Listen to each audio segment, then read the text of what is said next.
I'm joking. Hi, Mum. No, all right, we're starting that again. No, we're not. 100% Chelsea 2, Fulham 0. Mr. Dominic Rosso.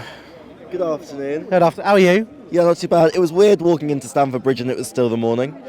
I was thinking that. It was really weird. They were saying, "Oh, good morning and welcome to Stamford Bridge." Don't like it. We'll have the 5 o'clock kickoff, please. I'm happy because we won, but I'm worried.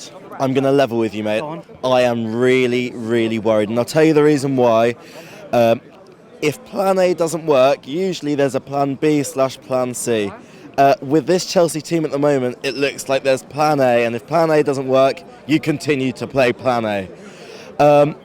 And it's worrying me. We saw it against Everton a couple of weeks ago. We lacked ideas, and today, up until the 80th minute, we lacked ideas. Good first goal, really good first goal. It wasn't what we were attempting to do. It was on the counter, and N'Golo Kante, in his normal, proper position as a ball-winning midfielder, nicks the ball off their centre midfielder, and goes on, passes the ball to Pedro. Fantastic finish. And I thought that was going to be the beginning of an absolute bloodshed. But no, Fulham got behind the ball. Got behind the ball, and they really frustrated Chelsea. And I find that is what's happening with Chelsea at the moment. Is if their teams are getting behind us, we're really struggling just to break them down. We're looking like an Arsenal team of 4 years ago. Stale, out of ideas, lack of creativity. It's really, really worrying. We're putting Giroud up front. Just play the odd long ball up to him, see what he can do, hold the ball up. But no, it's every single time we look like we're going to go forwards and we don't have that one ball that's going to be able to pick us off and score. We always turn and we always play it back to David Luiz or Tony Rudiger or Kepa, and we play it out from the back. And it really lacks imagination. That was up until, I think, Maurizio Sarri made one of his best substitutions as a Chelsea manager, and that was bringing on Ruben Loftus-Cheek. I think it was a blessing in disguise, Ross Barkley not being available today, because it allowed Loftus-Cheek to be the midfield replacement as such.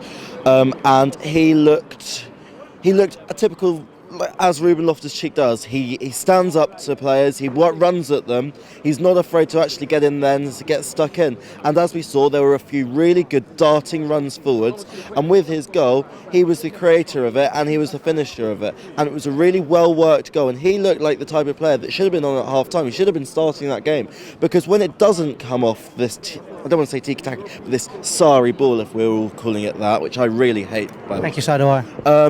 If that Sarri ball doesn't pay off, we really need to actually... We're getting a bit far away from the camera. If plan A doesn't work, plan B isn't there, and I feel that with Ruben Loftus-Cheek, that is what we need to be bringing. And N'Golo Kante, I thought he played out of his skin today. He ran and he ran and he ran and he ran. He didn't give up the ball. Pedro again was fantastic. Marcus Alonso.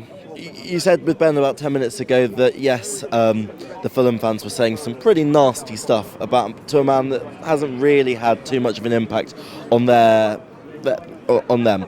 However, I think that got into his head, and I think an example of him, the Fulham number 47. He was a big lug of a bloke. Don't know his name. Don't really care. Hopefully, he'll be playing in the Championship next season.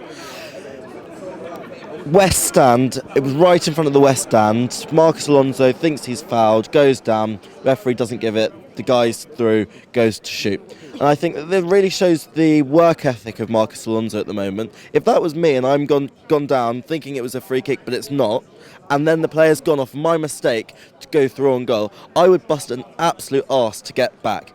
And I look at him and he is dawdling. He's not even jogging, he is dawdling back, and I think that really, really needs to change if he's to cement his place in this Chelsea side, because he is a good player, he really is, but I think he needs to actually buck up what he's going to be doing. Do you think Emerson should be given an opportunity? Obviously, in terms of rotation, he probably will in midweek, but do you think if he takes that and he sees that opportunity, he has potential to become a first choice fullback? I don't know if that's going to really be I don't think that's the answer. Emerson, yes, he's very good on the ball, but I just think Marcus Alonso, we've seen he can play in that position, and I know that Sarri likes to play them a little bit more deeper than the conventional left back. And I think Marcus Alonso suits that. It's not quite the wing back that we were used to under Antonio Conte, but he is getting the opportunity to play on that left side with Hazard up the pitch, and it's something that he can really work into. But if he doesn't start to perform, and I know that this is one bad game, but he's not been performing over a constant number of weeks now, and I think this is the one time when it really came to a head. Giroud, I thought had an unfortunate game. There was very little service to him. Again, it was all this Sarri ball nonsense which really shouldn't have been played. Actually, he's a big unit.